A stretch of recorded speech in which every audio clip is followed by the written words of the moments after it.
ඔබේ ජීවිතයත් අන් අයගේ ජීවිතයත් මේ උදා වෙන අදින් උදා වෙන වසර වාසනාවන්තතාවයේ කරා ගෙන යන්න හිතමි.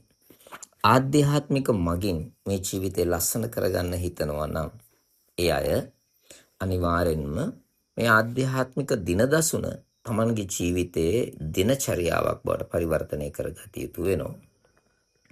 එසේ නැතුව ඔබ කොයිතරම් දුරට වෙහෙසුණත් ඔබේ ජීවිතයේ ඉදිරියට ගෙන එන එක ලේසි පහසු කාර්යයක් වෙන්නේ නැහැ. ඔබ හිතුවට ඔබේ ජීවිතේ තනියෙන් ඔබ වෙහෙසිලා මහන්සිලා කැප වෙලා මේ යන්නේ කියලා නෑ. ඔබට විවිධ ලෙස පෙනෙන නොපෙනෙන විවිධ ශක්තියින් ඔබට උදව් කරනවා. මහ පොළවත් ඔබට උදව් කරනවා. පරිසරයත් උදව් කරනවා. වාතයත් උදව් කරනවා. ආහාර උදව් කරනවා. ජලය උදව් කරනවා. ඒ වගේම ඔබගේ මනස, ශරීරය, හදවත මේ ඔබ ඒ ක්‍රියාකාරීත්වයත් ඔබේ ගමනට උදව් කරනවා. ඒක හරි විදිහට ඔබට නොපෙනුනත් ඒක ඇත්ත වශයෙන්ම බැලුවොත් ඔබට පේනවා. පෙනෙන දේ ඔබට බලන්න ඔබගේ ආධ්‍යාත්මික ඇසින් බැලුව විට ඔබට ඒක පේනවා. ඒ වගේම මේ විවිධ ලෝකෙ තුල විවිධ දෙවියන් ඉන්නවා නම් දෙවියන්ගේ උදව් තියෙනවා. බඹුන් ඉන්නවා නම් බඹුන්ගේ උදව් තියෙනවා. තිරිසන්ගත සතුන් ඉන්නවා තිරිසන්ගත සතුන්ගේ උදව් තියෙනවා. යකුන් පෙරේතයන් අමනුෂ්‍යයන් ඉන්නවා නම් එයාගේ උදව් තියෙනවා. ඒ වගේම මේ අයගේ පීඩා වුණොත් බාධා වුණොත් තියෙනවා. එහෙමනේ ලෝකේ ස්වභාවය මේ හැම දෙයකම ස්වභාවය තමයි පිහිට සහ පිහිට නොවන తত্ত্বය. මෙන්න මේ ලෝකයේ අහිතකර හැම දෙයක්මත් හිත කරගෙන පිහිටට නොවෙන්නා වූ හැම කෙනෙක්මත් අපේ ගෙදර අපට කරදරකාරී අමනුෂ්‍ය ලෝක අපිටම පිහිට කරගන්න පිරිසක් බවට පරිවර්තනය කරගෙන අපට හිටපු අසල්වාසී හතුරන් අපට කල්යාණ මිත්‍රයන් බවට පරිවර්තනය කරගෙන මේ ජීවිතය ලස්සනට ගෙන යන්න මේ බුදුරජාණන් වහන්සේලා ලෝකේ බුදුවරු දෙවිවරු හොයාගත්ත නැත්නම් මේ දේව දූතයන් ලෙස ලෝකයට ඇවිල්ලා මේ ආධ්‍යාත්මික නායකයන් ලෙස ආගමික නායකයන් ලෙස එකතු වෙලා මේ ඉදිරිපත් කරපු මේ මාර්ගය ආධ්‍යාත්මික මඟ අපේ ජීවිතේට ඊටාම වැදගත් වෙනවා. ඒ නිසා දැන් අපි ඔබට කලින් කියලා දුන්නා මේ වසරකට වඩා කාල නැත්නම් වසරකට ආසන්න කාලයක් නැත්නම් ගිය වසරේ නම් ඔබ මේ වතාවත පටන් ගත්තේ ඒ පටන් ගත්ත අයට 12 බුද්ධ රශ්මි මණ්ඩලය 12 රශ්මි මණ්ඩලය හදාගන්න කියලා නම් 1008කින් යුක්තව ඒ නම් 1008කින් යුක්තව රශ්මි මණ්ඩලය හදාගෙන මේ ගමනට පියවර තියන්න කියලා. එතකොට දැන් ඔබ ඒ ගමනට කලින් සම්බන්ධයක් නැති ඔබගේ යාළුවෙක් මිත්‍රයෙක් හිතවතෙක් නැත්නම් මේ වතාවත කරන කෙනෙක්ගේ අලුත් කෙනෙක් මේ මාර්ගයට එකතු වෙන්න හිතනවා නම් අන්න ඒ එකතු වෙන්න හිතන කෙනාට මොකද්ද අපි කරන්න ඕනේ? මොනවද අපි එයාට කියලා දෙන්න ඕනේ? අපි මේ මාර්ගය කියලා දෙන මේ ආධ්‍යාත්මික ගමන් මාවත ප්‍රවේශිත කෙනෙක්ම හොයාගෙන ඒ කෙනෙක් මගෙන් උපදෙස් දී යුතුද නැහැ. ඔබගේ මේ 1008 දෙනෙකුට මේ පණිවිඩය කියලා දෙන්න පුළුවන්. අනේ ඒ කියන්නේ අඩුම තරමේ ඔබත් එක්ක ඔබගේ ශක්තිය තව තව වැඩි වෙනවා. ඒ කියන්නේ ඔබ මේ වතාවත කරද්දී ඔබට යම්කිසි පිහිටක් ලැබෙනවා දැනෙනවා නම් තව කෙනෙක් මේ මගට එකතු වීම තුළ ඔබගේ ශක්තිය දෙගුණ වෙනවා. ඒ වගේම ඔබේ ශක්තිය අඩුම තරමේ 7 දෙනෙක් දක්වා ගෙනිච්චාම ඒක 7 ගුණයකින් වැඩි වෙනවා. ඔබේ ශක්තිය ඔබට තියෙන ශක්තිය වැඩි වෙනවා. එයාට ශක්තියක් එකතු වෙනවා. ඒ වගේම 7 කණ්ඩායම් 4 දෙනෙක් එකතු වුණාම ඒක 7 ගුණය 4න් වැඩි වෙනවා. වැඩි වෙලා ඒක 28 ගුණයක් දක්වා ඔබේ ශක්තිය වර්ධනය වෙනවා. ඒ කියන්නේ ඔබේ මුළු මාසෙම වාසනාවන්ත මාසයක් බවට පරිවර්තනය යන්නේ වෙනි ඒක 84ක් දක්වා උදේ දහවල හවස කියන මේ හෝරාවන් ටික වර්ධනය කරනවා. මෙන්න මේ විදිහට මාස 12ක් දක්වා ගියාම 84 ඒවා 12ක් කියන්නේ 1008ක් දක්වා වෙනවා. ඒක අපේ අවුරුද්දම වාසනාවන්ත වෙනවා. මෙන්න මේ වාසනාවන්ත වෙන්නේ ඔබ නිසා නොව ඔබ වගේම මේ වතාවතට යොමු වෙච්ච අය හෝ නැත්නම් මේ ආධ්‍යාත්මික ගමනට යොමු වෙච්ච අය හෝ අපි දැනුවත්ව හෝ නැතුව ආධ්‍යාත්මික ජීවිතේ කටයුතු කරන අය හඳුනා ගැනීම තුල ඒ කියන්නේ කොහොමද අපි ආධ්‍යාත්මික ලෝකෙ කෙනෙක් ඉන්නවා කියලා හිතන්නේ? කෙනෙක් මේ හැමදාම පන්සල් යන, හැමදාම පල්ලි යන, හැමදාම කෝවිල් යන, උදේට හවසට රැට දවස් තිස්සේම පහන් පත්තු කරන, දුම් අල්ලන, මල් පූජා කරන, මේ වැඳ පුදා ඉන්න, සුදු අතින් සැරසිලා ඉන්න. එහෙම හිටියා කියලා මේ ආධ්‍යාත්මේ වැඩෙන්නේ නැහැ. ආධ්‍යාත්මික ශක්තිය කියන එක තියෙන්නේ ගුණ ධර්ම මත. ඒ ගුණධර්මයේ කොහොමද හොයාගන්නේ? ගෙදර ඉන්න අයට කරුණාවෙන් මෛත්‍රියෙන් කතා බහ කරනවද? ඒ අයගේ කිසි කෙනෙක්ගේ හිතක් රිදවන්නේ නැද්ද? තමන්ගේ හිත අන් අය කොච්චර රිදවුවත් තමන් තවත් කාගේවත් හිතක් රිදවන්නේ නැතුව ඉන්නවද? වෙලාවට තමන් උයලා පිහලා කන්දි බොද්දි තනියෙන් සංගවාගෙන කන්නේ නැද්ද? තමන් කණ්ඩ බොණ්ඩ ලෑස්තිදී තිරිසන්ගත සතුන්ට පවා ආහාර පාන ටික දෙනවද? අන්න ඒ අය තමයි ගුණේ තියෙන ආධ්‍යාත්මික මගට. එයාලා දන්නේ නැහැ සමහරට ආධ්‍යාත්මික මග වඩන්නේ කියලා. එක ගුණයක් එයා ළඟ තියෙනවා. මේ වගේ ගුණ අඩුම තරමේ 12ක් වත් ඇති මිනිසුන් මේ මගට එකතු කරගත්තොත් ඔබට මාසයක් ගානේ කෙනෙක්ගේ ගුණේ සිහි කරන්න පටන් ගන්න පුළුවන්කම තියෙන. අන්න එතන ඔබේ ආධ්‍යාත්මෙත් වැඩෙනවා. ඒ කෙනාගේ ආධ්‍යාත්මෙත් වැඩෙනවා. ඒ ආධ්‍යාත්මේ වැඩෙනවා විතරක් නෙමෙයි, ඒ ගුණයක් තියෙන කෙනෙක් ළඟ දෙවියෙක් ඉන්නවා.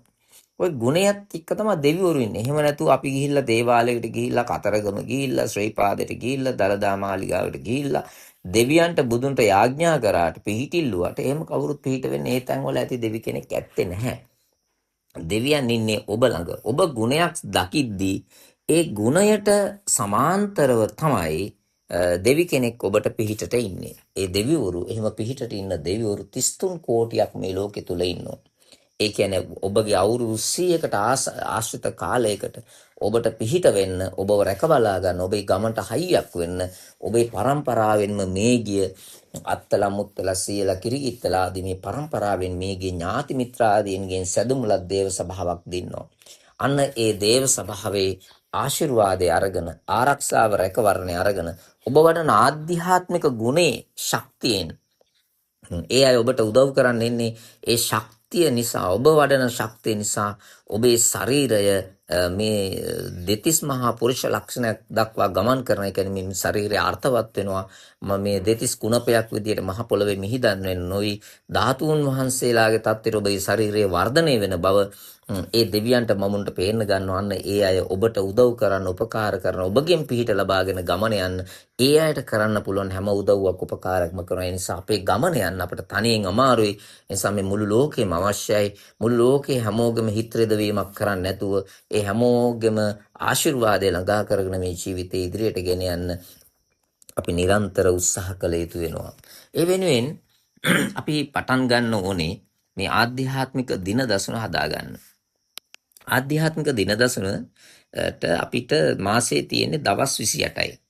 ඒ දවස් 28 යෙදෙන්නේ අමාවක පෝයට පහෝදා දවස කියලා කියන්නේ පළවෙනි දවස තණ්හංකර බුදුරජාණන් වහන්සේ වෙනුවෙන් වෙන් කරගත්ත දවස. ඒ තණ්හංකර බුදුරජාණන් වහන්සේගේ ආශිර්වාදය ලබන දවස. එතකොට අමාවක පෝය සහ පසළොස්වක පෝය මේ දින දසුන මේක ආධ්‍යාත්මික දින දෙකක්. අමාවක පෝයට අපි කොලයක් දාගන්නවා.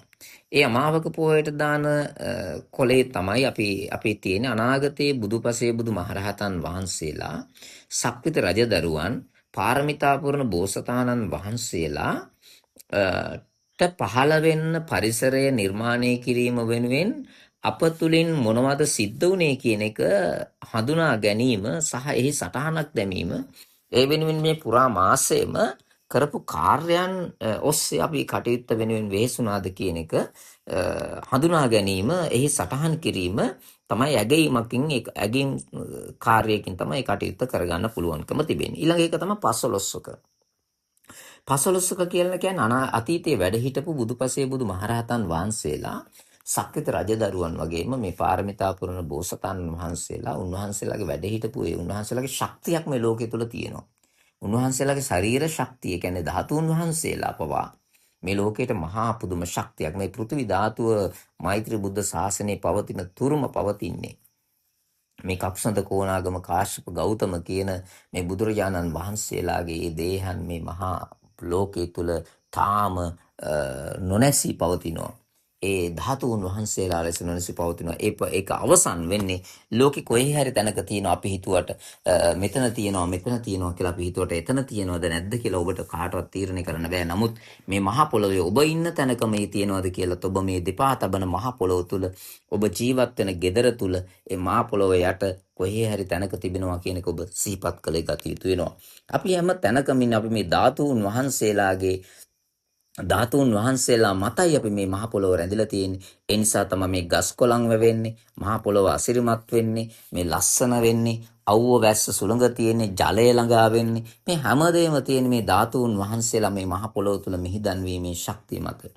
අන්න ඒ තැනක අපිට ජීවත් වෙන ලැබෙන එක මහා පුදුම ආශිර්වාදයක්. ඒ නිසා ඔබ ජීවත් වෙන පොළොව ආශිර්වාද ශාස්ත්‍රීයමත් වෙනවා නම්, ලස්සන වෙනවා නම්, පිරිසිදු වෙනවා නම්, ආශිර්වාදමත් වෙනවා නම් ඒ දේ තුල තමයි ගමන තියෙන්නේ. ඒක අපට හඳුනාගෙන අපේ හඳහන වගේ අපිව හරි තැනට, නිවැරදි තැනට අරගෙන ගිහිල්ලා ඔබේ ජීවිතේ ලස්සනට තියාගන්න මේ ආධ්‍යාත්මික දින දසුන් ඉතාම වැදගත්.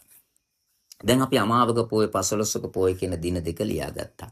ඒ කියන්නේ ඔබ අමාවක පොය පටන් ගන්න එක දින දසුන ලියාගන්න සැලසුම් කරන්නේ. අද දැන් හැදුවත් මේ වෙසක් අමාවක පොය පටන් ගන්නේ මේ අවුරුද්දෙන් පස්සේ. ඒ කියන්නේ අදින් පස්සේ තව දවස් කීපයක් ඇතුළත ඔබට හොයා ගන්න වෙනවා මේ අමාවක පොය කවද්ද කියලා. අන්න එදා දවසේ ඔබ ඒකට ඒ දිනේ ඒ කොලේ උඩින් ලියා ගන්නවා. ඊට එදාට පහෝදා දවස තණ්හංකර බුදුරජාණන් වහන්සේට වෙන් කරගත් දවස. මේ විදිහට අපි මේ දෙවෙනි දවස මේදංකර බුදුහාඳුරන, තුන්වෙනි දවස තණ්හංකර, මේදංකර, සරණංකර, දීපංකර ආදී මේ විදිහට බුදුරජාණන් වහන්සේලාගේ නාම ලේඛනේ දිගටම ලියාගෙන කොළ 28ක මේ බුදුරජාණන් වහන්සේලාගේ නම් ටික ලියා ගන්නවා. දිනේ දාන්නේ නැතිව. අමාවක පොයට, පසළොස්වක පොයට කොළ දෙකකුත් අයින් කරා. මේක පොතක නෙමෙයි ලියන්න ඕනේ. කොළයක. කොළවල වෙන වෙනම කොළ 28ක තමයි මේක ලියන්න ඕනේ. අතිරේකව පොහොය දෙකත් එක ගත්තොත් 30ක් වෙනවා. මේ 30ක් වූ කොළවල මේ සටහන යොදාගෙන අපි පවත්වාගෙන යනවා. දැන් බුදුරජාණන් වහන්සේලාගේ නම් ටික මේ කොළ 28 ලිව්වා. අනිත් කොළ දෙකේ අමාවක, පසළොස්වක පොය කියලා ලිව්වා. දැන් ලියාගෙන ඉඳි අපිට දිනේ දාගෙන යන පටන් ගන්න වෙනවා. දැන් පසළොස්වක පොය දවසේ දිනය, එදාට පසළොස්වක දිනේනේ. එදා දවසේ බුදුරජාණන් වහන්සේ නමක්ගේ නමක් ලියවෙන්නේ නැහැ. ඒ නිසා ඔන්න මැයි මාසේ පළවෙනිද තමයි මේ අවුරුද්ද වෙසක් පොයේ දෙන්නේ. එදා දවස නැතිව ඉතිරි දවස් වලට අපි ගණනය කරලා බැලුවහම අමාවක පොයෙන් පස්සේ කීවෙනි දවසද, 14 වෙනි දවසද, 15 වෙනි දවසද බුදුරජාණන් වහන්සේගේ දවසේ දෙන්නේ කියලා, මේ 15ක පොයේ දෙන්නේ කියලා අපට බලා ගන්න පුළුවන්කම තියෙනවා. ඒ නිසා ඒක ඔබ හොයා ගන්න ඕනේ. ඔබ සකස් කර ගන්න ඕනේ. සකස් කරගෙන ලිතක්කින් හොයාගන්න පුළුවන්. දැන් අමාවක පොය කවද්ද කියලා ඒක හොයාගෙන, එහෙම නැත්නම් කාගෙන් හරි අහලා එතන ඉඳන් අමාවක පොයට පසුවදා දවසේ ඉඳන් මේ බුදුරජාණන් වහන්සේලාගේ නම් ටික ලියාගෙන යන්න ගිහිල්ලා දැන් මේ අමාවක පොයට පසුවදා දවසේ තියෙන එකේදී මියගිය ඥාතියෙක්ගේ නම මොන මියගිය ඥාතිගේ මිනිසත්කම ළඟා කර දීමට සුදුසුම ඔබ ගොඩාක් සමීපම ඔබට දැනෙන මියගිය ඥාතියෙක්ගේ නමක් ලියන්න. එතකොට එක දවසකට එක මියගිය ඥාතියා ගානේ ලියාගෙන ගියාම මියගිය ඥාතීන් 28 දෙනෙක් ඔබේ මේ පුණ්‍ය පත්‍රය නැත්නම් මේ ආධ්‍යාත්මික දින දසුනේ ලේඛනගත වෙන්න පටන් ගන්නවා. අන්නේ ආධ්‍යාත්මික දින දසුනේ ලේඛනගත වෙන මේ මියගිය ඥාතීන්ගේ නම් ටික අනිවාර්යෙන්ම ඔබ ලේඛනගත කරගත යුතුයි. මොකද මේ 33 කෝටියක් දෙවියන්ගේ දේව සභාවක් ඇතුලේ ඔබේ පරම්පරාවේ ඥාතියෙක්ගෙන් ඉන්න දේව සභාව කෙනෙකුට තමයි ඒ දේව මණ්ඩලීන කෝටියකට අධිපතිත්වයේ දරන එක දෙවි කෙනෙක් කියනවා. අන්න ඔබගේ ඥාතියෙක් ඔබව සිහි කරනවා, ඔබේ පරම්පරාව සිහි කරනවා. ඒ කෙනාට පිහිටන. ඒ කියන්නේ ඔබ නම් කරන මේ මියගිය ඥාතියා නොවෙන්න පුළුවන්. ඒ ඥාතියාගේ අත්තා මුත්තා සීයා ආදී මේ පරම්පරාවේ කවුරු හරි කෙනෙක් ඉන්නවා ඒ දේව සභාවේ. ඒ කෙනෙකුට කියනවා ඔබේ පරම්පරාවේ කෙනෙකුට පිහිටක් අවශ්‍ය වෙලා තියෙන, එයාලා ආධ්‍යාත්මිකයට යොමු වෙලා තියෙන, ඔවුන් මනුස්ස ලෝකේ ඔබට ඉපදෙන්න පරිසරය නිර්මාණය කරනවා. එයාට ඒ කරන කටයුත්තට උදව් කරන්න කියලා. අන්න ඒ කරන කටයුත්ත, ඒ කියන්නේ ඔබට උදව් කිරීමට වඩා ඒ අයට මිනිසත්කම ලබන්න ඔබ පරිසරය නිර්මාණය කරන බව දකින නිසා අනාගතයේ මෛත්‍රී බුද්ධ ශාසනය පහළ වෙන්න සක්විත රජ කෙනෙක් පහළ වෙන ඒ ගමනට ඒ අයත් එක්ක පාරමිතාව සම්පූර්ණ කරන්න අවශ්‍ය නිසා මේ ඉන්න දිව්‍ය තලවල ඉන්න, ඒ කියන්නේ තව්තිසාවේ සහ බ්‍රහ්ම ලෝකේ ඉන්න දෙවිවරු ඔබගේ ගම් දනව්ව ආශ්‍රිතව උපදින්න බලාගෙන ඉන්නවා. අන්න ඒ කෙනෙක් තමයි අය තමයි ඔබට මේ පිහිටට එන්න වෙන් කරගන්නේ. ඒ නිසා අන්න මේ මීගේ ඥාතියා හරහා ඔබට දෙවි කෙනෙක් හමු වෙනවා. වගේම හදවතට සමීපව කටයුතු කරන කෙනෙක්. ඒ කියන්නේ ඔබගේ ජීවිතේ වගේම තවත් ලස්සන කරගන්න සුදුසු ජීවිත තියෙනවානේ. තවත් අයගේ ජීවිත ගොඩාක් අය ඉන්නවා ජීවිත ලස්සන කරගන්න බලාගෙන ඉන්න අය. ඒ කියන්නේ ඔබගේ අම්මා තාත්තා, සහෝදර සහෝදරයන්, දූ පුතුන්, නෑදෑයන්, ඔය හදවතේ නෑදෑයෙක් නොවන කෙනෙක් වුණත් හදවතේ මහා බැඳීමක් තියෙන කෙනෙක් ඉන්නවානේ මගේ ජීවිතේ වගේ. එයාගේ ජීවිතයත් මේ පාරට ගන්න, එයා මේ නොමග ගිහිල්ලා එන තත්ත්වෙන් මුදව ගන්න. අන්න ඒ අය තමයි හදවත සමීපව කටයුතු කරන අය. ඒ අය එක්කෙනා ගානේ 28 දෙනෙක්ගේ නම් මේ ලේඛනයේ දවස් 28ට ලියා ගන්න. ඒ අය හරහත්, ඒ කියන්නේ ඒ අය ජීවත් වෙන අය, ඒ ආශ්‍රිත තැනත් අපි කියනවා මේ බුදුපසේ බුදුමහරහතන් වහන්සේලාට, සක්විත රජදරුවන්ට, පාරමිතා පුරන බෝසතාණන් වහන්සේලාට උත්පත්තිය ලබන්න තියෙන සුදුසු තැනක්. ඒ සුදුසු කෙනෙක් බවට පරිවර්තනය කරන්න, අම්මෙක් තාත්තෙක් බවට පරිවර්තනය කරන්න, ඒ අය ලවා අපෝපස්ථාන කරවන්න, ඒ අයත් මේ මාර්ගයට ගන්න, ඒ අයගේ උදව්ව එකතු කරගන්න කියලා අපි අර දෙවියන්ට සිදු කරන ආරාධනාවක් වෙනවා. ඒ කියන්නේ මීගේ ඥාතීන්ට උත්පත්තිය ලබන්න පරිසරය නිර්මාණය වෙනවා. ඒ අයගේ උදව්කරුවන් බවට මේ හදවත සමීපව කටයුතු කරන අයත් එකතු කරගන්න කියලා අපි එයට ආරාධනා කරනවා. මෙන්න මේ විදිහට නම් ටික ලියන ගමම්ම අපි නම ලියද්දී එයාගේ ගුණයක් දකින්න ඕනෙකම තියෙනවා. අන්න ඒ ගුණය අපි මේ ලියන්න ඕනේ. ඒ කියන්නේ කරුණාවන්තයිද, සතුන්ට ආදරෙන් දයාවෙන් සලකනවද, අම්මා තාත්තා හොඳින් බලාගත්තද, මේ මීගේ ඥාතීන් ගැන ලියද්දී අපිට ගුණ තියනවා ලියන්න. ඒකට අපි අංකයක් දාලා කොලයක් අරගෙන වෙනම කොලයක මේ මීගේ ඥාතීන්ගේ හදවත සමීපව කටයුතු කරන අයගේ ගුණ ලේඛනයේට අංකයක් දානවා. කරුණාවන්තයි කියන්නේ අංක 1. ඒ වගේම සතුන්ට කණ්ඩ බොන්න දෙනවා, සලකනවා කියන අංක 2. අම්මා තාත්තාට කරුණාවේ මෛත්‍රියෙන් සැලකුවා කියන අංක 3. අසල්වාසීන් එක්ක හොඳින් හිටියා කියන අංක 4. මේ විදිහට ඔබට සුදුසු අංක ටිකක් දාගෙන යනවා. අන්නේ නම ලියලා ඒ මීගේ ඥාතිත්වයේ ලියලා එයාගේ ගුණයක් ලියනවා. ඒ කියන්නේ හැම මාසෙම අමාවක පොයෙන් පස්සේ පළවෙනිද දවසක මේ මීගේ ඥාතියව සිහි වෙනවා, දකින්නවා, හදවත සමීපව කටයුතු කරන කෙනා දකින්නවා, සිහි වෙනවා. එයාගේ ගුණය මෙහි සටහන් කරනවා. ඒකම ඔබ ප්‍රාර්ථනා පඳුරු ගැට ගහනවා. ප්‍රාර්ථනා පඳුරු අලුත් අවුරුද්දක් ආරම්භ වෙද්දී ප්‍රධාන ප්‍රාර්ථනා 5ක්, ඒ කියන්නේ දීර්ඝකාලීන ප්‍රාර්ථනාවන් 5කට පඳුරුවෙන් කරන්න ඕනේ. ඒ කියන්නේ සුව කළ නොහැකි රෝගයක්, විසඳිය නොහැකි ගැටලුවක්, ළඟා විය නොහැකි ප්‍රාර්ථනාවක් මේ ප්‍රධාන ප්‍රාර්ථනා අතරට එකතු වෙන්න ඕනේ. අතිරේක තව ප්‍රාර්ථනා 2ක් එක්ක මේ දවසින් දෙකකින් කරගන්න පුළුවන් දේවල් නෙමෙයි. ඒවා දිගු කාලයක් තිස්සේ කරගෙන ගිහිල්ලා යන්න. දැන් අපි හිතමු පුංචි කාලේ අධ්‍යාපනය ලබන දරුවෙක් ප්‍රාර්ථනා කරනවා, මම අධ්‍යාපනය ලැබලා ඉහළ තැනකට ගිහිල්ලා රැකී ආරක්ෂාවක් අරගෙන ජීවිතය ලස්සන කරගන්න ඕනේ කියලා. අන්න ඒක දවසින් කරන්න බෑ. ඒ වගේ මට ගෙයක් දොරක් හදාගන්න ඕනේ. ඒ ගේ දොර හදලා සම්පූර්ණ ගෙදරක් හදන්න ගත්තත් බිම හදන්න ඕනේ. ගෙවත්තක් හොයාගන්න, ඉඩමක් හොයාගන්න ඕනේ. ගල් වැලි සිමෙන්ති ඒවා දේවල් ටික එකතු කරගන්න ඕනේ. ඒවා උළු හොජ්ජනෙල් හදාගන්න ඕනේ. වහලේ හදාගන්න ඕනේ. ඒ සියලු දේ ඉවර කරාට කපරාදු කරලා මේවා තීන්ත ගාලා ආදි දේ කරන්න අපට ලොකු කාලයක් යනවා. අන්න ඒ වගේ දිගු කාලීන ප්‍රාර්ථනා තමයි තියෙන්නේ. අපි ඒකම අපිට ලෙඩ දුකක් තියෙනවා. ඒ ලෙඩ වෛද්‍යවරු විවිධ නම් වලින් අපිට කියලා තියෙනවා. හැබැයි ඒ ලෙඩේ අපිට කියලා අපි අඳුනාගෙන තියෙන ලෙඩේ අපි සුව වෙන්න කියලා ප්‍රාර්ථනා කරනවා. ඒ වෙනුවෙන් පඳුරක් වෙන් කරනවා. මෙන්න මේ විදිහට ඔබ ජීවිතේ ප්‍රාර්ථනා සඵල වෙන්න කියලා වෙන් කරගන්නවා. ඒ වැනි ප්‍රාර්ථනා 5 තැනක 1 1 1 2 1 3 1 4 1 5 කියලා තියෙනවා. ඒක ඔබ පටන් ගන්න ඔබගේ මේ පුණ්‍ය පත්‍රයේ එක දවසකට එක ප්‍රාර්ථනාවක් ලියන්න. එතකොට එක අමාවක පොයෙන් පස්සේ පළවෙනිද දවසේ ලියනවා. 1 2 දෙවෙනි දවසේ ලියනවා. 1 3 තුන්වෙනි දවසේ ලියන, එකේ 4 හතරවෙනි දවසේ ලියන, එකේ 5 5. හැබැයි මේ ප්‍රාර්ථනාව ඔබ නොලිව්වට කමක් නැහැ.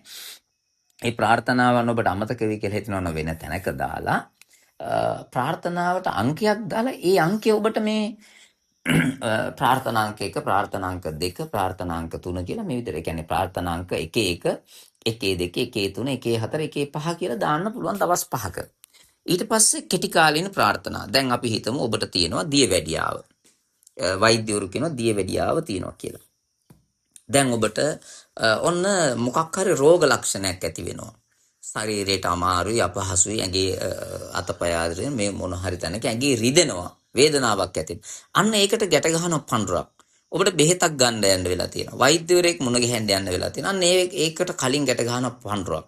මේකට කියන්නේ කෙටි කාලීන ප්‍රාර්ථනා නැත්නම් මේ අටලෝ දහමේ ප්‍රාර්ථනා.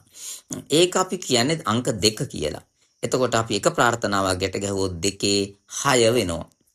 මොකද ප්‍රාර්ථනා අපි කීයක් මාස ඇතුළත ගැට ගැහුවද කියන එක දැනගන්න අපි ගැට ගහන එකට අංකයක් දානවා. ඒක දෙවෙනි වර්ගයේ පඳුරක් කියන එක තමයි 2 කියලා දාලා අපි කීවෙනි ප්‍රාර්ථනාවද කියලා ඒක සටහන් කරන්නේ. එකේ ප්‍රාර්ථනාවකට පඳුරු 5ක් ගැට ගැහුවට පස්සේ ඒ ප්‍රාර්ථනාවක් සඵල වෙන තාක්කල් ආපහු නැවත පඳුරක් ගැට ගහන්න බෑ. මේ අවුරුද්ද ඇතුළත සඵල වුණොත් විතරයි තව ප්‍රාර්ථනාවක් පඳුරක් ඒ වෙනුවෙන් වෙන් කරන්න පුළුවන්නේ.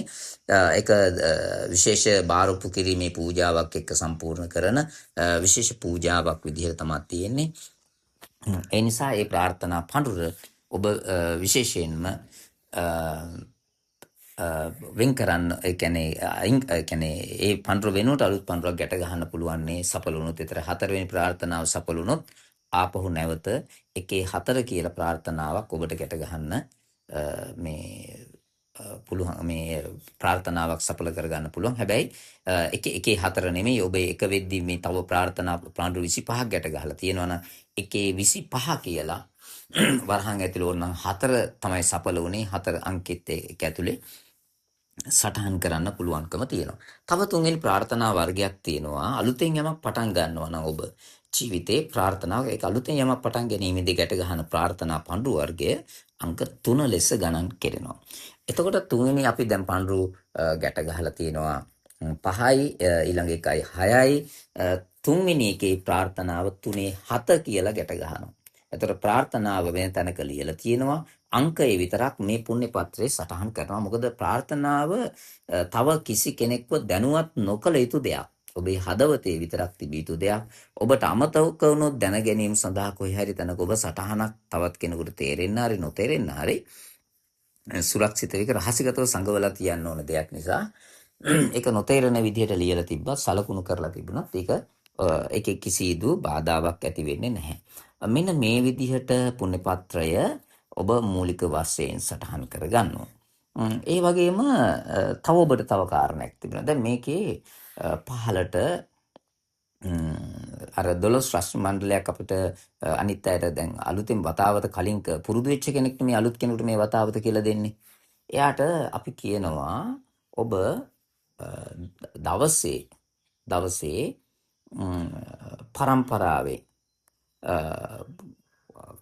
පරම්පරාවෙන් නම් 3ක්, කල්යාණ මිත්‍රයන්ගෙන් නම් 3ක්, ඒ වගේම ගම්මාන 3කින් නම් 3ක්.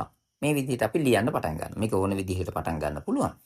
මේකේ පරම්පරාවේ ඉන්නවා, කල්යාණ මිත්‍රයෝ ඉන්නවා, ඒ වගේම හදවතට සමීපව කටයුතු කරන අය ඉන්නවා, ඒ වගේම රැකියා ව්‍යාපාර අධ්‍යාපනය ලබන තැන්වල ඉන්න මේ විදිහට 12 දෙනෙක් ඔබ ඉන්නවා. තේවාවන් කරන අය ඉන්නවා, අතිරේක තේවා පරම්පරාවේ ඉන්නවා, ගමකින් කෙනෙක් ඉන්නවා, දිසාවේ ඉන්නවා, අඩවියේ ඉන්නවා, ලංකාවෙම ඉන්නවා, ලෝකෙ පුරාම ඉන්නවා. මේ විදිහට විවිධ තැන් වලින් හමු වුණා ඉන්න මේ විදිහේ අය තමයි එකතු කරලා මේ අංක 12ක් දාලා තියෙන්නේ. අන්න ඒකට අපි පළවෙනිම කරන්නේ 3 වරක් 3 නම. ඒ කියන්නේ දවසකට 3 දෙනෙක්ගේ නම් ලියනවා. ගුණේ වෙන කොලයක ලියලා ඒකේ අදාළ අංකේ ලියනවා. මේ විදිහට 3 දෙනා ගානේ නම් ටික ලියාගෙන යද්දි මාසයකට 84 ඒවත් 3ක් එකතු වෙනවා. ඒ කියන්නේ 84 ඒවත් 3යි. ඒතර මාස 4ක් යද්දී ඔබගේ 12 රාष्ट्र මණ්ඩලයට අවශ්‍ය ටික සම්පූර්ණ වෙනවා. අනේ එතනින් පස්සේ තමයි මේ 12 රාष्ट्र මණ්ඩලයේ මේ නම් ටික ලියා ගන්න ක්‍රමයේ ලියන්න වෙන්නේ. එතකොට පළවෙනිදා දවසේ අමාවක පෝයෙන් පස්සේ පළවෙනිදා දවසේ නම් ඔබ මේ පරම්පරාවේ තුන් දෙනාගේ නම ලියන්නේ. පරම්පරාවේ පළවෙනි එක්කෙනාගේ නම අංක 1 විදිහට සටහන් කරනවා. ඒ පළවෙනි 80 මහා ශ්‍රාවකයන් වහන්සේගේ ආශිර්වාදය ලැබෙන්න තමයි අපි අංක 1 දාන්නේ. එතකොට දෙවෙනි එක්කෙනාගේ නම ලියන්නේ 57 කියලා. 29 කියලා.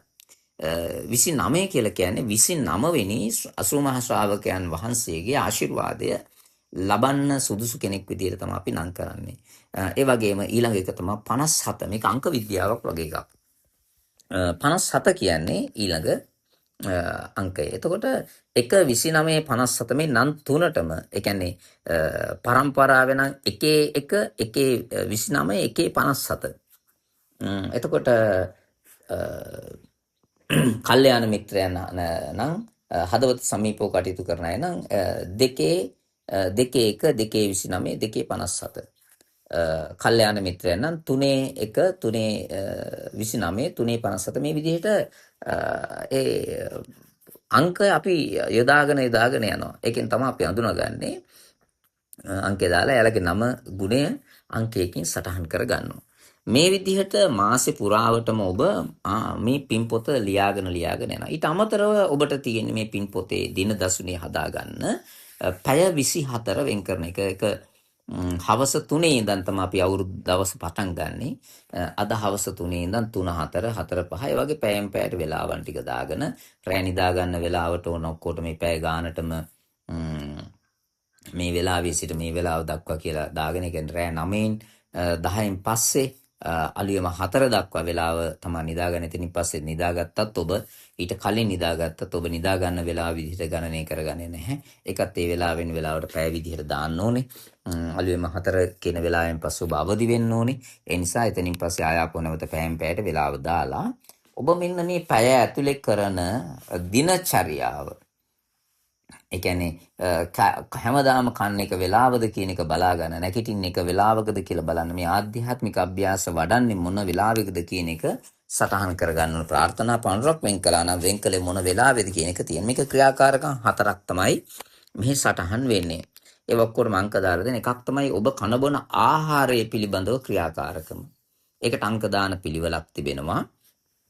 ඒ පිළිවෙල කියලා දෙන ආහාර වර්ග 32ක් හදා ගන්න ඕනේ.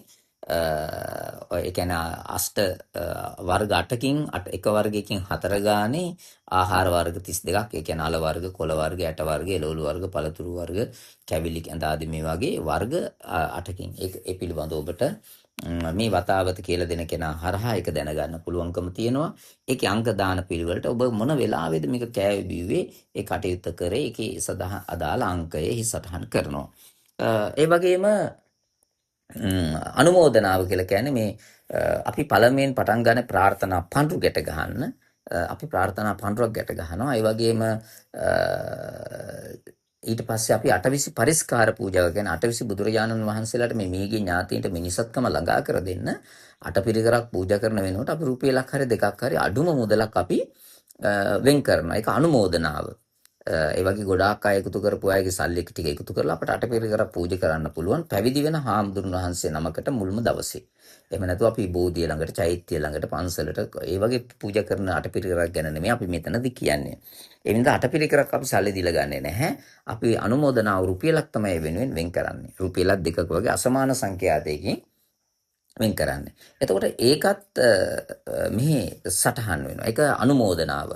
මුලින් කිව්වේ බුද්ධ භෝගය මේකත් දෙතිස් අනුමෝදනාව. ඒ කියන්නේ 28යි ප්‍රාර්ථනා පන්රුවයි 29යි පිහිට ලැබුණොත් වෙන් කරන එකට තුටු පන්රුවයි 30යි ආදායමක් ලැබෙනවා වැඩි වෙනවා වර්ධනය වෙනවා මේකේ මේ ප්‍රාර්ථනා මේ පූජාව පටන් ගත්තට පස්සේ ඔබේ ධනස්කන්ධේ වැඩි වෙනවා දැනෙද්දී ආදායමේ මුල් කොටස වෙන් කරන්න පටන් ගන්නවා. මොකද දැන් ඔබ දන්නවා මේ වෙනත් අයගේ ආශිර්වාදයෙන් අපට ධනෙ ලැබෙන්න පටන් ගන්නවා. ඒ කියන්නේ වේදම අඩු වෙනවා නම් නාස්ති අඩු වෙනවා නම් ඔබේ ධනෙ ඔබට ළඟා වෙන්න පටන් අරගන්නවා. අන්න ඒ පාර පෙනෙද්දී ඔබ ඒ ආධ්‍යාත්මික අභ්‍යාසය 31 වෙනි ආදායමේ මුල් කොටස ඔබ වෙන් කරන්න පටන් ගන්නවා. ඊට පස්සේ ඔබගේ ජීවිතේ ලස්සන වෙන්න ගෙවල් දොරවල් ඕනේ, යාන වාහන ඕනේ, ඉඩකඩම් ඕනේ වගේ ප්‍රාර්ථනා කරේ තවත් කෙනෙකුට ඒ වගේ දෙයක් ලැබෙන්න කියලා. තව කෙනෙකුට ගයක් හදන්න අපි උදව්වක් කරොත් එයාගේ ජීවත් වෙන වාරයක් ගන්න අපිට පින් ලැබෙනවනේ. අන්න ඒ වගේ ඒක තමයි වෙන ඔබට ඇති වෙන සිතුවිලි තියෙනවා. අන්න ඒ සිතුවිලි වලට දුගී මගේ යාචක ආදීකට උදව්වක් කරන්න ලැබෙන කියලා ඔබ හිතලා ඒක ගිහින් කරන්න යන්න එපා. සමහරට හොරෙක් වෙන්න පුළුවන් නේ. ඔබ දුගී මගේ යාචකයා කියලා හිතුවට සමහරට හොරෙක් වෙන්න පුළුවන්. ඒ නිසා නාදුනත් එක්ක ගනුදෙනු කරන්න ගියාම ඔබේ ගෙදරට මොනවා හරි දෙයක් ඉල්ලාගෙන එන්න ගද්දි අපි ගෙදර ඇතුළට ගිහිල්ලා ඒක අරගෙන එද්දී ඔහු වෙන මොනවා හරි හානිකර දෙයක් කරන්න පුළුවන්. ඒ නිසා දන්න සමාජයක ජීවත් වෙන්න තමයි අපි පරිස්සම් වෙන්න ඕනේ. ඒ තරම් භයානකයි දැන් මේ ලෝකය. අපි මෙච්චර හොඳ දෙයක් කරන්න ගිහිල්ලත් අපිට මෙහිම වුණානේ කියලා පස්සේ පසුතැවෙන්න ඕනේ. ඔබ තුල සිහි කල්පනාව තියෙන නිසා අන්න ඒ වෙනුවෙන් වෙන් කරනවා අපි ඒ වගේ ජීවිත සූපත් වෙන්න කියලා එයාට වෙන් කරන ධනය ආධ්‍යාත්මික පූජාවක් විදියට. අපි එතකොට 32ක් වෙනවා මේ අනුමෝදනාව. ඊට පස්සේ තමයි ෂඩායතනෙ කියලා කියන්නේ දිනචරියාව. දැන් අපි බුද්ධ භෝග ආහාරයක් තිබ්බට ඒක කන්න ලැබෙන්නේ නැහැ. බුද්ධ භෝගයක් කියන්නේ අපේ ගෙදර වත්තේ වවන්න ඕන. නැත්නම් අපේ ගම ළඟම තියෙන ගෙදර වතු පිටියකින් නෑදෑයන්ගේ යාළුවන්ගේ මිත්‍රයන්ගේ සමීප කෙනෙක්ගේ තැනකින් වසක් විසක් නැතු සකස් වෙන ආහාරයක් වෙන්නත් පුළුවන්. ඒක ඔබ දන්න තැනකින් නම් ඒකට වටිනාකමක් දීලා අරගෙන ඔබ ඒ ආහාරය පරිභෝජනය කරන්න ඕනේ. හැබැයි ඔබ අලෙවි කරන තැන්වල මිලදී ගන්න තැන්වල නාදුනන තැන්වල එකපාරම ගිහිලා කොහේ හරි තැනකින් ගන්න එක මේ කටයුත්තෙන් මේ වගා බිමකින් මිලදී ගැනීමේ බාධාවක් නැහැ.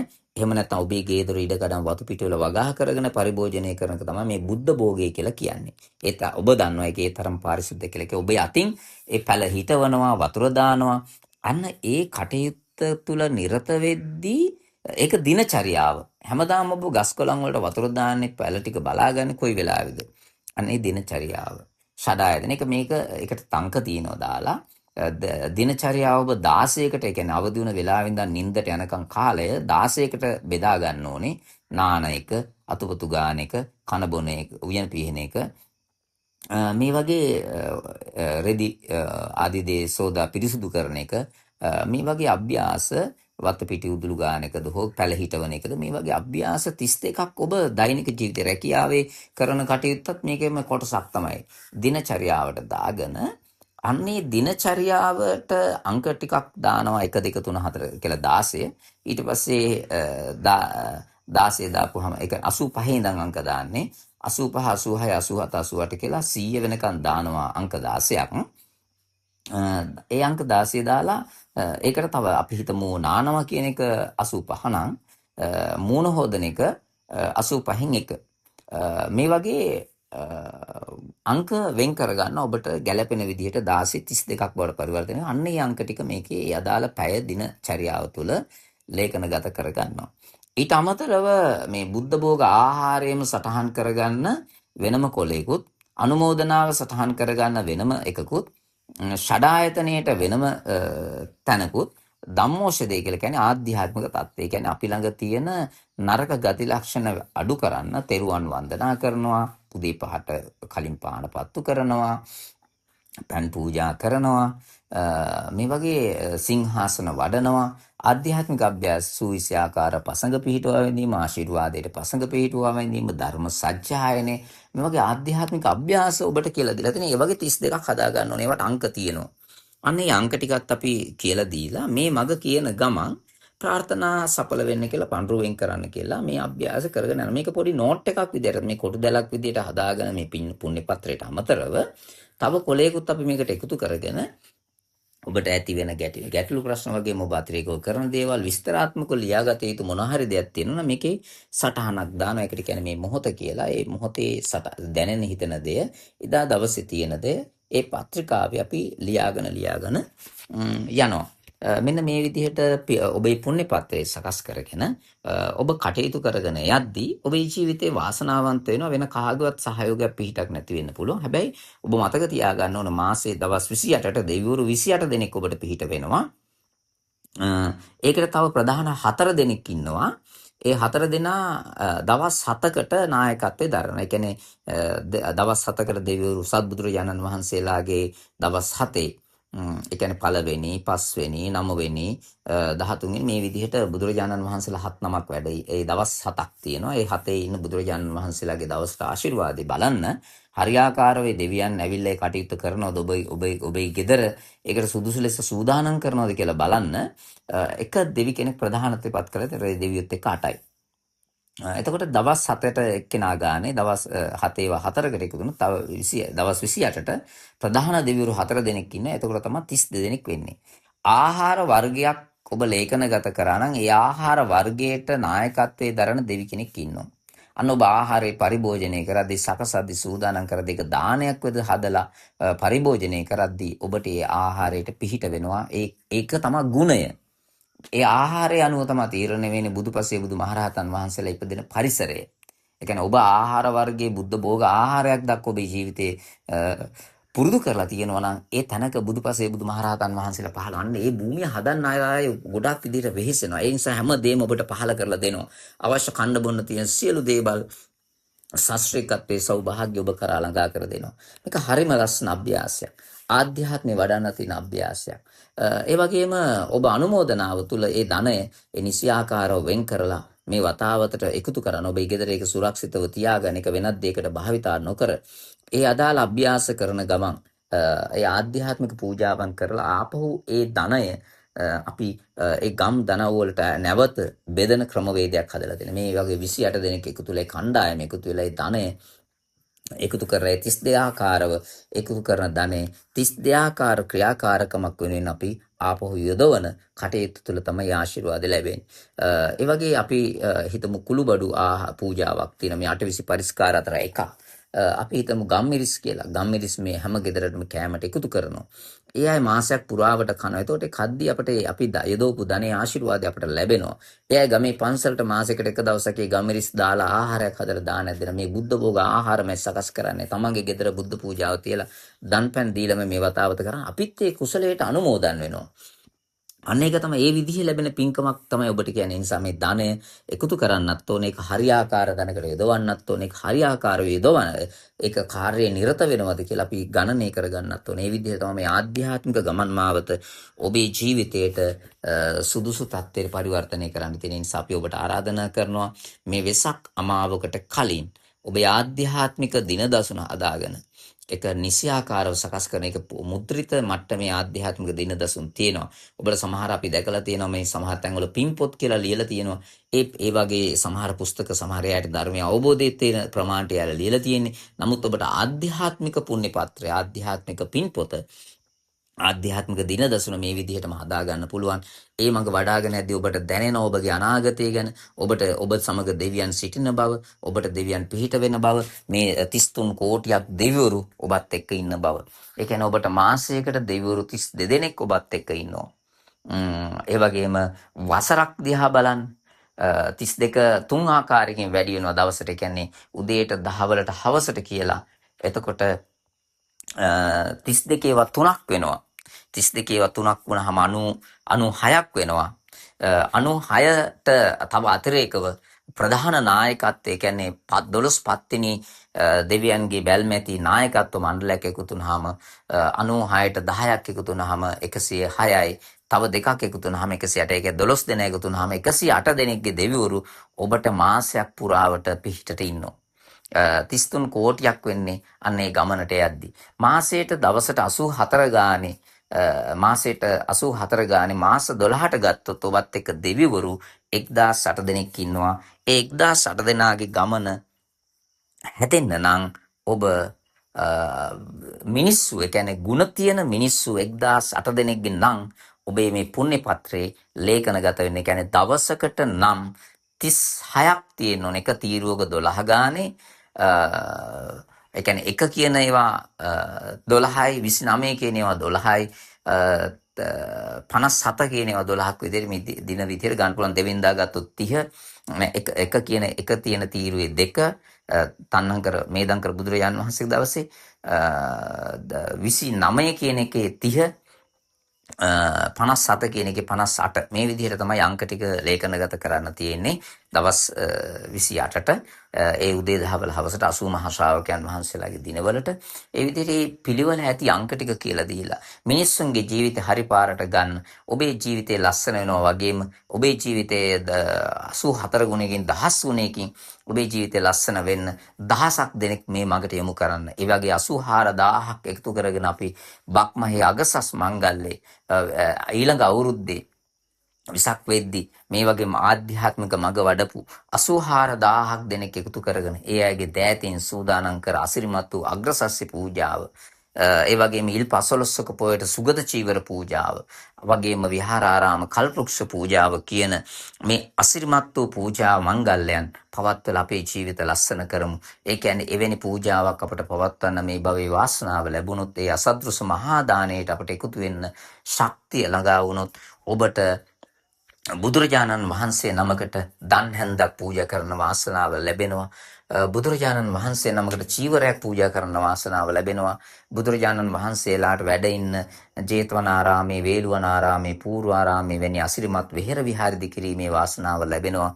ඒ වගේම උන්වහන්සේලාට ගිලාන ප්‍රත්‍ය නැත්තම් ගිලාන ප්‍රත්‍ය කියන්නේ අපෝපස්ථාන කිරීමේ පූජාව, කියන්නේ විවිධ විශ්වකර්ම නිර්මාණ, උන්වහන්සේලාගේ අවශ්‍ය මේ අතිරේක උපකරණ, ඒ කියන්නේ පාත්තර, සිවුරු ආදී දේවල් වලට අතිරේක වෙන එකතු වෙන දේවල් අපට නිෂ්පාදනය කරලා, ඒ කියන්නේ ඒ වගේ නිර්මාණ, අසිරිමත් නිර්මාණ උන්වහන්සේලා වෙනුවෙන් ගිලාන ප්‍රත්‍ය පූජා, ගැන අපි සැඳෑ වයසේ ජීවිත කරන කෙනෙකුට හැරමිටියක් නම් ඒකත් ගිලාන ප්‍රත්‍ය පූජාවක් වෙනවා. වාඩි වෙන්න පුටුවක් නම් ඒක ගිලාන ප්‍රත්‍ය පූජාවක් වෙනවා.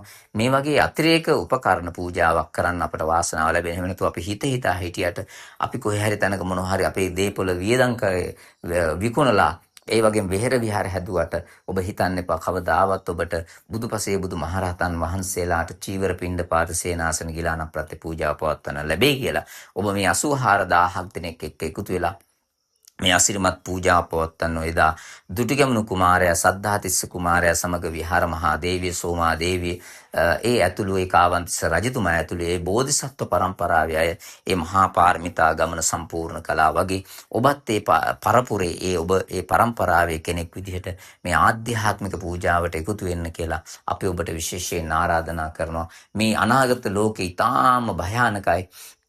මෙතනින් පස්සේ ආහාර සම්බන්ධ අර්බුද ඇති වෙනවා. හරියට වසවිස සහිත ආහාර ශරීරගත වෙලා මිනිස්සු මැරෙනවා. කන්න බොන්න නැති වෙන්න පුළුවන්කම තියෙනවා. දුක් විඳලා මිනිස්සු හරියට මැරෙනවා. ඔබ ඒ තත්ත්වයට වැටෙන්න එපා. ඒ වගේම මේ යුද ගින්න ඇති වෙනවා. මේ යුද ගින්න ඇති වෙලා මේ හමුදාව ආදී දේවල් වලට මේ යන ළමයි විතරක් නෙමෙයි, මේ බහුජාතික සමාගම් වල දේවල් පරිභෝජනය කරන, ඒ පිටිපස්සේ යන තෙල් හොයන, ගෑස් හොයන, මේ වගේ දේවල් පෝලිං වල යන විදුලිය හොයන, ඒ වෙනුවෙන් අරගල කරන අය අකාලේ මැරෙන්න පටන් ගන්නවා. මේ ලෝකේ ජීවත් වෙච්ච 2018 ඉඳන් 2032 අතර කාලේදී මිනිස්සු ජීවත් වෙච්ච ප්‍රමාණය ලක්ෂයක් නම් එකකින් හරි අඩක් 2032 වෙදී මේ දෙන්න පටන් ගන්න මේ දෙනවා. ඒක අනිවාර්ය දෙයක්, ලෝකේ වෙන දෙයක්. ඒක අපට ප්‍රශ්නයක් කරගත යුතු නැහැ. අපි කරගත යුතු වන්නේ ඒ ව්‍යසනෙන් බේරලා මේ 2032න් පස්සේ ආධ්‍යාත්මික ලෝකයේ, අනාගත අසිරිමත් ලෝකේ පහළ වෙනවා. ඒත් එක්ක ඔබට ජීවත් වෙන්න මඟ සැලසෙන්න, මේ ආහාරය පුරුදු කරගන්න, ඒ වගේම ජීවත් වෙන්න මඟ සැලසෙන්න, මේ ආධ්‍යාත්මික මඟ අනුගමනය කරන්න. ඔබේ ජීවිතය ලස්සන වෙන්න හිතන ඔබ මේ මඟට එකතු වෙන්න. ඔබේ පරම්පරාවේ මේ ජීවිතයට ලස්සන වෙනවා දකින්න කැමති නම් ඒ අයත් මේ මඟට අද ඉඳන්ම යොමු කරන්න. ඒ උතුම් ගමනින් ඒ ජීවිත වාසනාවන්ත කරගෙන අදිෂ්ඨාන කරන්න. මේ බාරොප්පු කිරීමේ පූජාවක් ලෙස සුගත චීවර පූජාව පවත්වනවා, අගසස් පූජාව පවත්වනවා, විහාරාරාම කල්පෘක්ෂ කියන මේ සියලු පූජාවන් අපි සම්බුද්ධ ශාසනය වෙනුවෙන් පවත්වනවා කියලා අදිෂ්ඨානශීලීව ඔබ දවස් 28 අදාළේ ප්‍රාර්ථනාවන් කරමින් ජීවිතේ වාසනාවන්ත කරගන්න කියලා අපි ඔබට මේ සුබ නව වසරේදී ආරාධනා කරනවා, ප්‍රාර්ථනා කරනවා. උතුම් තෙරුවන් සරණයි.